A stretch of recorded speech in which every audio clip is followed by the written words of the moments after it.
你想食咩啊？阿姐仲有冇大包啊？有。你想係幾多個？兩個、三個？我要一個大包夠啦，真係大過我個拳頭啊！有咩食啊呢度？優惠點心，一盅2件，20個零8。咩啊？好多謝晒。好，唔該晒。小心啲喎。得，知道，得你放手得㗎啦。大家好，我今次同大家分享，我喺一間都好近佐敦地鐵站，新開張只係得幾日，同埋帶有懷舊裝修嘅酒樓嗰度飲早茶。我喺度一共試咗佢哋3款嘅懷舊點心，好似都幾唔錯。呢度嘅飲茶價錢都算係幾實際，同埋幾有懷舊嗰種環境。任選兩籠嘅點心價錢係20個8。呢一間新開酒樓嘅地址原本係一間稻香茶居，我係喺呢幾日喺啲維修裝修網站會中睇到一啲圖片，先知道上一手嘅稻香茶居執咗笠。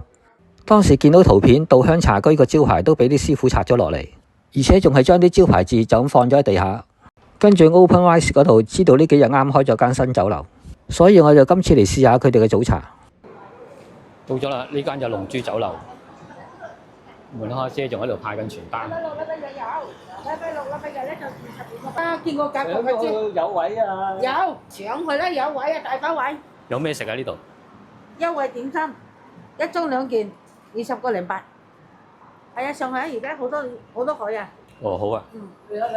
俾張我睇下。係啊，上海而家好多海。11月29號先開幕。你好，早晨，呢杯嘢係幾多位嘅？你好，幾多位嘅？一個，使唔使搭台一個？因為如果係多人等就搭啦，冇人等咪唔使搭咯。好啊一個係咪？係一個。阿妹第係一位啊？呢邊呢度啊？呢張啦。係啦，好啊，呢張啦。係咪啲嘢全部都自己出去攞㗎？都可以自己攞，喺呢邊餐車都可以攞。仲有我都可以自己點咯，係啊。我點就攞張紙。係啊，你邊有咩茶先生？鐵觀音咩？鐵觀音咪好。我沙燈攞俾你行。好啊好啊，係咪自己煲水啊？係自己煲水咁樣行，因為咁樣行我要煲水㗎啦。呢度一個人上嚟飲茶係需要搭台，不過我嚟到嗰陣時就唔係咁多人，所以呢張台我一個人可以坐晒。同埋開咗呢張食品記錄卡，一陣方便我出去攞嘢食。我坐低嗰陣時開嘅鐵觀音，佢哋係擺低個茶包俾我。喺台邊就擺放咗一個電磁爐，跟住自己煲水，自己沖茶。睇水滾未？100度。好，沖翻壺茶飲下先。呢間酒樓喺朝早9點鐘先開始營業，位置係喺佐敦嘅彌敦道378號2樓。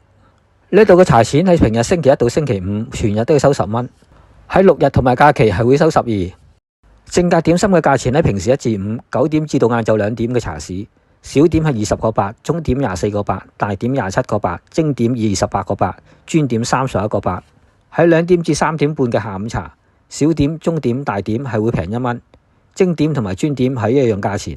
喺星期6、星期日同埋公眾假期，茶市下午茶正價點心嘅價錢係會比平時嗰啲價錢貴返啲。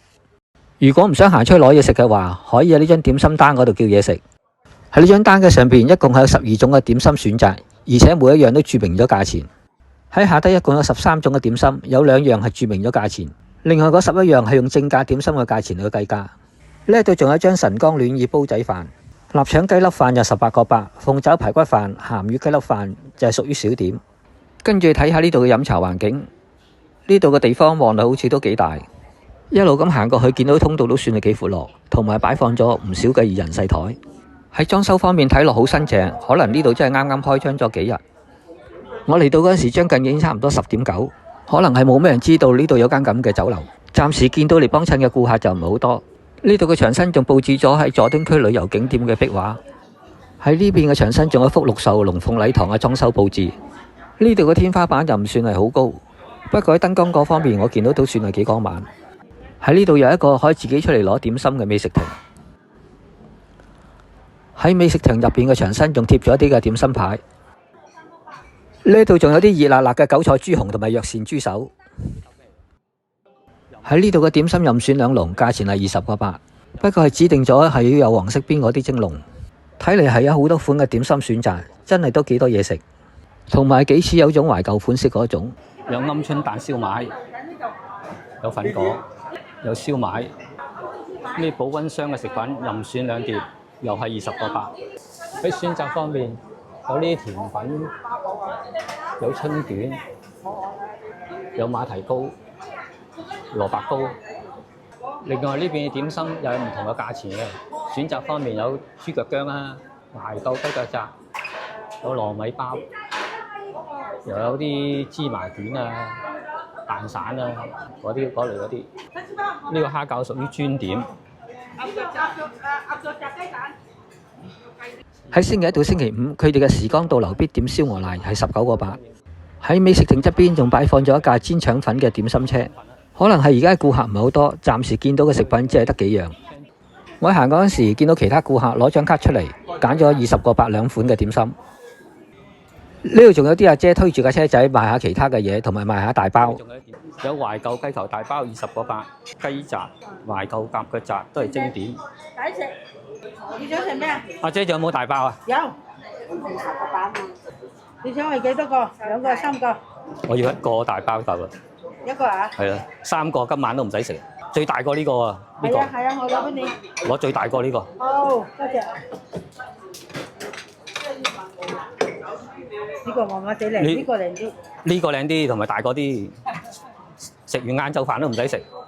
好，可以慢慢攞俾你。慢慢攞，唔使咁急，慢慢嚟。唔該。多謝晒。好，使唔使吸引啊？我寫嗰時。嚟，張卡你寫。多謝晒，小心啊嚇！好，唔該晒你一隻。頭先攞啲大包嘅真係幾大個，暫時睇就係冇問題嘅，靚嘅，可以嘅，夠晒大個啊！真係大過我個拳頭啊！跟住睇下呢個雞球大包裏邊有啲咩餡料。整開外皮嗰陣時，首先見到就係呢隻原隻咁大嘅鵪鶉蛋。嗰層嘅外皮睇落好似幾厚身，同埋夾住嗰陣時都覺得幾鬆軟。外皮顏色望落去就唔係雪白嗰種，係帶有少少黃黃地同埋陳舊嗰啲懷舊顏色。喺裏面有一個雞球，份量方面又唔係話好細，不過睇落去好似係曾經煎過嗰種。喺裏面嘅餡料仲有一嚿少少肥嘅豬腩肉。喺裏面嘅冬菇嘅份量都唔算細，有2粒唔係好大嘅蝦肉，同埋黐住咗啲蔬菜。喺入口嗰陣時，大包個外皮都覺得幾鬆軟，係冇黐住牙嗰種情況。喺裏面嘅餡料嘅調味都算係足夠。喺裏面嘅雞球同埋啲蝦肉，我覺得係有少少雪藏嘅味道。整體上呢一份嘅懷舊雞球大包都算係唔錯。喺份量方面都算係幾大。食晒一個包之後，好似係食咗碗飯嗰種飽肚。我跟住再攞埋張卡出去試下佢哋20個8兩款嘅點心。咁我要綠茶餅同埋嗰個粉果，可唔可以咁樣㗎？可以係嘛？陳超粉啦，糯米包啦，咪一日針粉啊！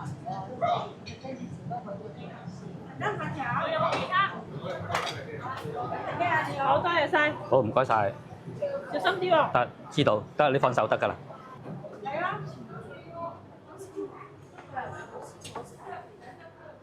再試埋你哋呢份潮州粉果同埋呢個綠茶餅，兩樣嘢加埋20個8。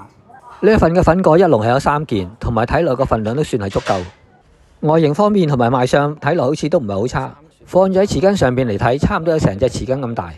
嗰層嘅粉果外皮睇落就唔係好夠薄，不過都好晶瑩，同埋望到裏邊嘅餡料。我曾經聽過人講過，話啲懷舊點心嘅外皮通常係比較厚一啲。我跟住用筷子整開外皮，睇下裏邊有啲乜嘢。喺裏面有啲肉碎、沙葛、蝦米同埋啲花生，份量睇落就唔係好多，不過都算係足夠。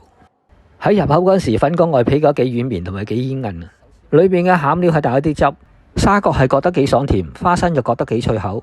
呢份嘅潮州蒸粉果整體嚟計比我想象之中好。跟住呢份綠茶餅，初步睇落個賣相都好似唔錯。我喺食完潮州粉果之後，呢一份嘅綠茶餅仲有啲熱，夾起嚟睇嗰陣時，覺得算係幾厚身，同埋喺啲邊嗰度黐滿咗好多芝麻。睇落個份量有翻咁上下足夠。喺初步咁望落外皮，好似應該都幾香脆。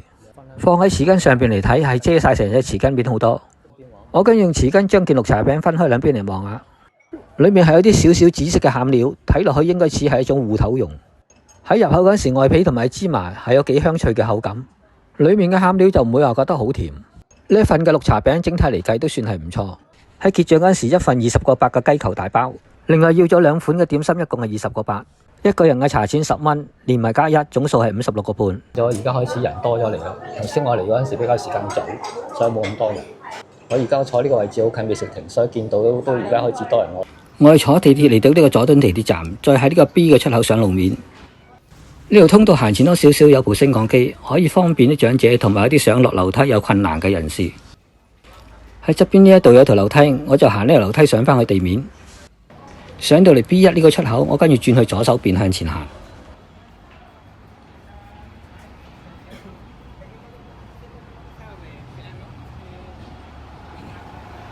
頭先下低嗰部升降機就係上到嚟呢度。如果搭升降機嘅話，上到嚟都係向前行。行前少少，跟住轉去右手邊，沿住呢邊嘅彌敦道嘅行人路向前行。而家望到對面行人路嗰間就係裕華國貨。行前少少，首先橫過呢個南京街個路口，由地鐵站個出口行到彌敦酒店嗰一邊，個路徑就好簡單，步行時間大約係4分鐘左右。跟住好快脆行前少少，再橫過埋呢條長樂街，